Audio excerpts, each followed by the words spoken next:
wakifungua mdomo kufikiria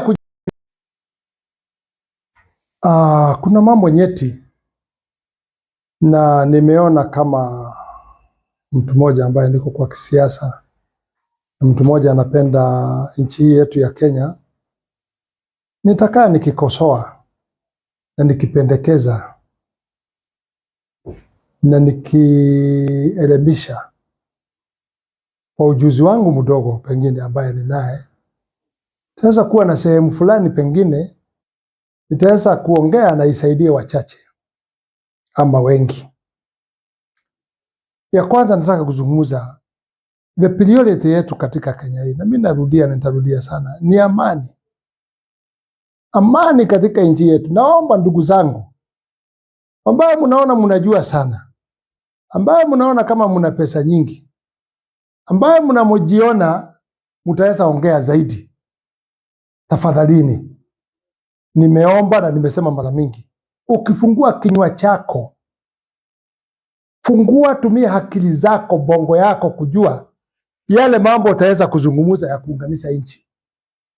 Kwa sababu sasa tuna mtindo, kila pale tukienda kuna watu fiu wakifungua mdomo kufikiria kujipendekeza, wengine kwa serikali na wengine kujipendekeza kwa kutafuta viti,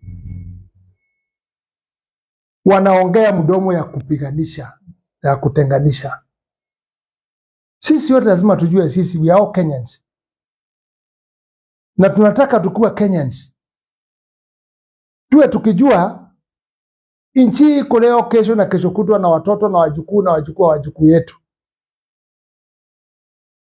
Tusiongozwe na tumbo yetu tuharibu nchi yetu ya Kenya, na bado hamjui. Na niwakumbushe, tuko safarini ya kwenda mbinguni. We are on the journey. We are on the journey of going to heaven. And you can remember from the word go, how many people have died wakiwa na position kubwa, wakiwa na madaraka makubwa, and they have gone. Even us, you don't know when. Why do we talk like we are going to live for life? That is short-minded. If you think that way. Na ningetaka kutaja kitu moja niliona juzi ikifanyika. Tukiwa kwa mikutano mingi tunaongea mambo machafu. Niliona Usoro huyu wa Kisii, huyu mjumbe wa Kisii. Yeye ni mjumbe wa Kisii. Deputy majority leader Usoro kutoka Kisii. Yeye ni wakili. Lakini nimeona what is talking, and I would like to advise you, Usoro, use your common sense and your education. Your common sense and your education na itakusaidia. Don't think about Kisii. Don't think about your position. Don't think about your stomach. Fikiria mambo ya nchi yetu. Usilete mambo ya kugawanyisha watu. Niliona ukisema Wakikuyu wamekuwa president mara 3. I agree with you.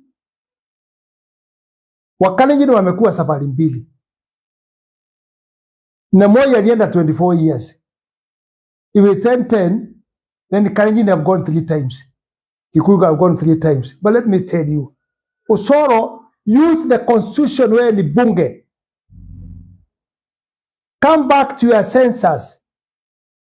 Come back to your brain. Hao unataja namna hiyo, I agree with you.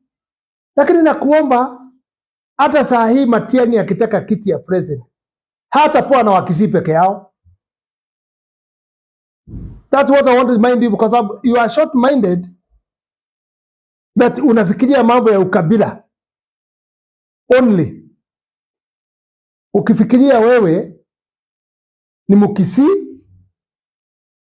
na wewe uongeleagi pahali pengine, you just talk in Kisii, nowhere else. Na matusi yako ndio imefanya hata mmeharibu serikali ya Ruto completely kwa mazungumzo yenu. Whenever you go with the president, you get a chance. Ile mambo mnaongeaga Unaongea mambo ya kuharibu serikali completely, and I will not hide it telling the president. There is a problem within the surrounding. A big one. Usoro kusema hiyo lugha anasema na kusema yeye mwenyewe sasa aliduyu na Gachagua na akamaliza. Na anasema sasa he is giving Muturi warning as who? Atanapea Muturi warning. That you better apologize, you better do what? And I'm going to drive impeachment tukifungua kwa bunge. Who are you? Mtu anatembea tu kama mtu anatembea hata mguu kama mtu mlevi ajijui. Let me tell you, Muturi is not in your rank at all.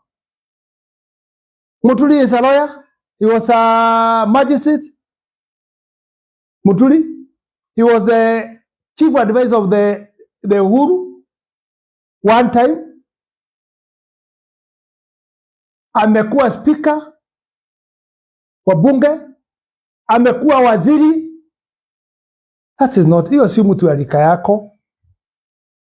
But it's not important kwa sababu zika hii mnakimbia kurukia dama kwa ng'ombe, mnaanguka na nyuma hata hamwezi fanya chochote. Don't abuse people. Kaeni mzungumuze lugha mkipata nafasi, lugha ya kuunganisha,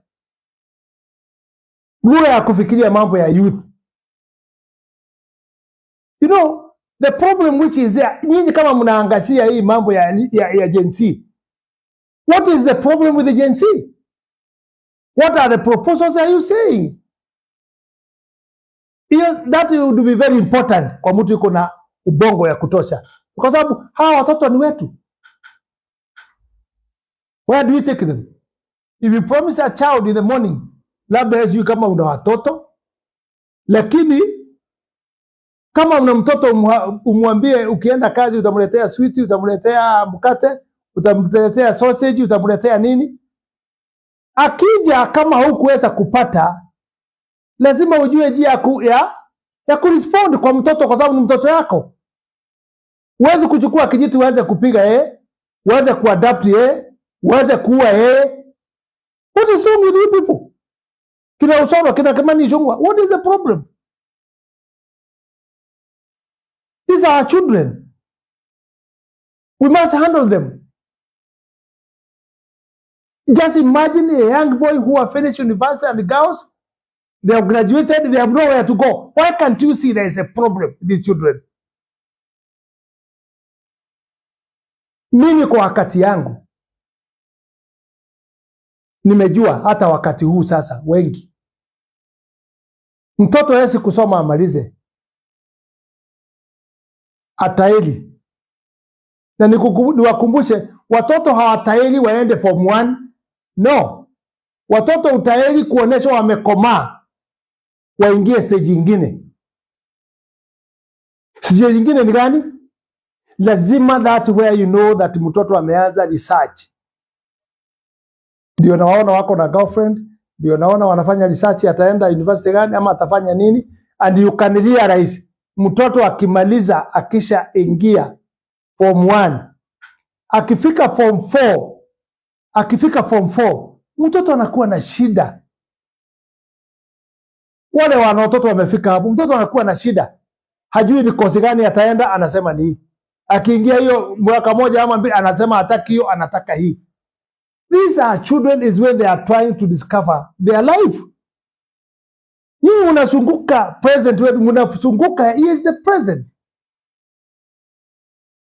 You don't need to force people kupenda president. President mwenyewe aliomba kura na akapendwa na akapewa kura. What is the problem? Surrounding wote hakuna mdomo mwingine. And again, it is a shame hata kuwa mbele ya president kama Kimani Ichung'wah. Utukana na tembea na huko mbele ya president. You put all the words. Don't respect na tembea, but respect the president. There are some words you cannot talk when the president is there. When your boss is there. Because ukizungumza na yako hapo, watu wanasema, unaona president, hii ni watu wake, amewaambia waseme hiyo. You are putting the president in a very awkward situation.